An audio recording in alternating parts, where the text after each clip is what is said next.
അടിയിടി വെടിപ്പുക എന്നിവയ്ക്കെല്ലാം പ്രാധാന്യം കൊടുത്തുകൊണ്ട് നമ്മുടെ അർജുൻ സർജ തന്റെ അനന്തരവന് വേണ്ടി എഴുതി തയ്യാറാക്കിയ ഒരു മലങ്കൾട്ട് അപരാധമാണ് മാർട്ടിൻ അഥവാ പേപ്പട്ടിമാൻ.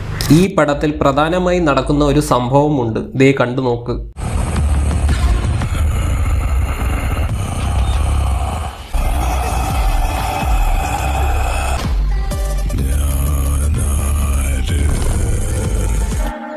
നിനക്ക് ഇത് അപ്പോൾ പടം നടക്കുന്നത് അങ്ങ് ദൂരെ പാകിസ്ഥാനിലാണ്. അവിടെ നമ്മുടെ നായകൻ വെടിവെച്ച് കുറെ എണ്ണത്തിനെ കൊല്ലുന്നത് കണ്ട് എന്ന് പറയാനിരുന്നപ്പോൾ തിരിച്ചു കിട്ടിയ ഒരു വെടിയിൽ അണ്ണൻ 16ാമത്തെ നിലയിൽ നിന്ന് വീണ് ആശുപത്രിയിലാകും. പിന്നെ ആശുപത്രിയിലായ നമ്മുടെ നായകനെ എല്ലാവരും ചേർന്ന് രക്ഷിച്ചിട്ട് ഓർമ്മ പോകാനായി ഒരു മരുന്ന് അങ്ങോട്ട് കുത്തിവയ്ക്കും. അതോടെയാണ് നമ്മുടെ നായകൻ പേപ്പട്ടിമാൻ ആകുന്നത്. പിന്നെ ഓർമ്മ പോയ നമ്മുടെ നായകനെ നേരെ തൂക്കിയെടുത്ത് പാകിസ്ഥാൻ ജയിലിലേക്ക് കൊണ്ടുപോകും. പിന്നെ അവിടെ പോയിട്ട് ഈ ചങ്ങായി അവിടെയുള്ള കുറെ എണ്ണത്തിന്റെ അടി വാങ്ങി കൂട്ടിയിട്ട് തനിക്ക് കുളിക്കാൻ പറ്റാത്തത് കൊണ്ട് ബാക്കിയുള്ളവരെയും കുളിപ്പിച്ച് വിടും. അങ്ങനെ കുളിയൊക്കെ കഴിഞ്ഞ് തലയൊക്കെ തോർത്തിയിട്ട് നമ്മുടെ നായകൻ ഒരു ഇന്റർവ്യൂവിലൊക്കെ പോയി ഇരുന്നിട്ട് വീണ്ടും അമറും.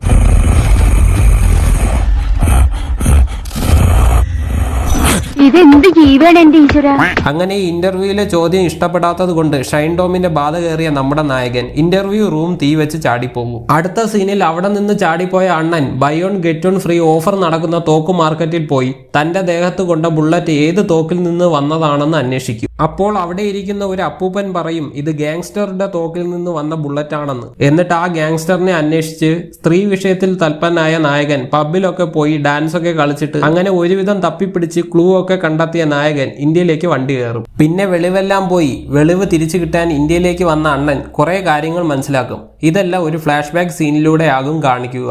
ഫ്ലാഷ് ബാക്ക് സീനിൽ നായിക പണ്ട് ഹിമാലയത്തിൽ മഞ്ഞ് വാരാൻ പോയ സമയത്ത് അവിടെ ഒരു മഞ്ഞിടിച്ചിൽ വന്നപ്പോൾ നമ്മുടെ നായകൻ രക്ഷകൻ സ്റ്റാർ കളിച്ചത്രേ. സംഭവം നായികയുടെ അച്ഛൻ ഇന്ത്യ പാക് യുദ്ധത്തിൽ ഇവിടെ വെച്ചാണ് മരിച്ചത്. പിന്നെ നായകനെ പൊക്കിയടിക്കാൻ ആരെങ്കിലും ഒക്കെ വരണമല്ലോ. അതിനുവേണ്ടി എവിടെ നിന്നോ കുറച്ച് പട്ടാളക്കാർ വന്ന് നായകൻ അർജുനെ പൊക്കിയടിക്കും. വാലന്റൈൻസ് ഡേയെ കുറിച്ച് ഓർക്കേണ്ട ഈ പ്രായത്തിൽ സോൾജിയേഴ്സ് ഡേയെ കുറിച്ച് ഓർമ്മിച്ച് എല്ലാ വർഷവും മുടക്കം വരാതെ ഈ ബോർഡറും ക്രോസ് ചെയ്ത് വന്ന് POK ഏരിയയിൽ കയറി നമ്മുടെ നാഷണൽ ഫ്ലാഗും ഉയർത്തി നമ്മുടെ രാജ്യത്തിന് വേണ്ടി ജീവൻ ബലിയർപ്പിച്ച ധീര യോദ്ധാക്കൾക്ക് ശ്രദ്ധാഞ്ജലി അർപ്പിക്കുന്നുണ്ടല്ലോ. I am really proud of you. ഒരു വീട്ടിൽ നിന്ന് മറ്റൊരു വീട്ടിലേക്ക് മതിൽ ചാടി മാങ്ങ പറിച്ചിട്ട് വരും പോലെ എത്ര നിസ്സാരമായ കാര്യം. പിന്നെ നായകനും നായികയും സെറ്റാവും. അടുത്ത് നാട്ടിലേക്ക് വന്ന നായകൻ മാർട്ടിൻ എന്ന ഒരാൾ തന്റെ കൂട്ടുകാരെ എല്ലാം കൊന്നു എന്നറിഞ്ഞിട്ട് മാർക്കറ്റിൽ പോയപ്പോൾ ഇതൊക്കെയോ കുറേണ്ണം ഇവരെയെല്ലാം ഉപദ്രവിക്കാൻ ശ്രമിക്കും. പക്ഷേ നമ്മുടെ നായകൻ ന്യൂട്ടൻ തോറ്റുപോകുന്ന രീതിയിലുള്ള ഫൈറ്റും കാഴ്ചവെച്ചിട്ട് ഒരു കസേരയിൽ കയറി ഞെളിഞ്ഞിരുന്നിട്ട് പറയും സംഭവം ഇവനാണ് അത്രേ മാർട്ടിൻ. കൊല്ലു ട്വിസ്റ്റ്. Claps go.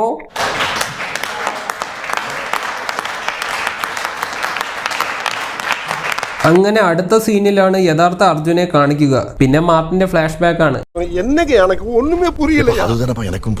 ഏതൊരു കല്യാണ സെറ്റിൽ കയറി ഇരുന്നിട്ട് എന്തൊക്കെയോ കൊണയടിച്ച് രാത്രി കഴിക്കാനൊന്നും ഇല്ലാത്തത് കൊണ്ട് പട്ടിയുടെ ബിസ്ക്കറ്റും അതിന്റെ വായിൽ നിന്ന് തന്നെ കടിച്ചു പറിച്ചു തിന്നും. വലിയ ഗാങ്സ്റ്റർ ആണത്രേ. രാത്രി കഴിക്കാനുള്ള വക പോലും ഇല്ല. പിന്നെ അടുത്ത സീനിൽ മാർട്ടിൻ പാകിസ്ഥാനിലേക്ക് പോയപ്പോൾ അർജുനും പുറകെ വിട്ടു. അവിടെ നടന്ന ഒരു ഷൂട്ടൌട്ടിലാണ് രണ്ടിന്റെയും ബോധം പോയത്. പിന്നെ മരിച്ചു കിടക്കുന്ന ആളെ വെറുതെ വിടുന്ന സ്വഭാവം ഈ ചങ്ങായിക്കില്ല കേട്ടോ. ഇന്ത്യൻ നാഷണൽ ബേർഡ് ഏതാ?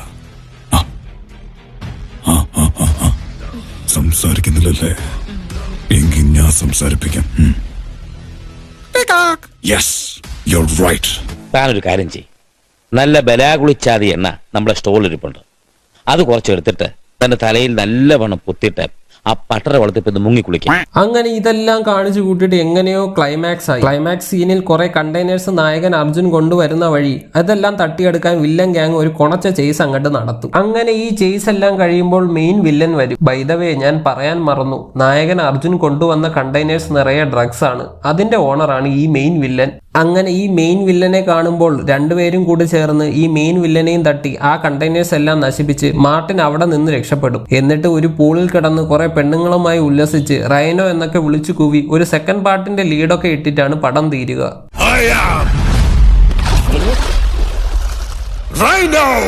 അങ്ങനെ അർജുന്റെ കുടുംബക്കാരെല്ലാം കൂടി പ്രേക്ഷകരെ വെറുപ്പിച്ച് ഈ ഒരു പടം ബോംബിട്ടിട്ടുണ്ട്. മുടക്കിയത് 80 കോടി, തിരിച്ചു കിട്ടിയത് 25 കോടി. ഈ പടമെല്ലാം തിയേറ്ററിൽ പോയി കണ്ട പ്രേക്ഷകർക്ക് വേണ്ടി ഒരു നിമിഷം നമുക്ക് പ്രാർത്ഥിക്കാം.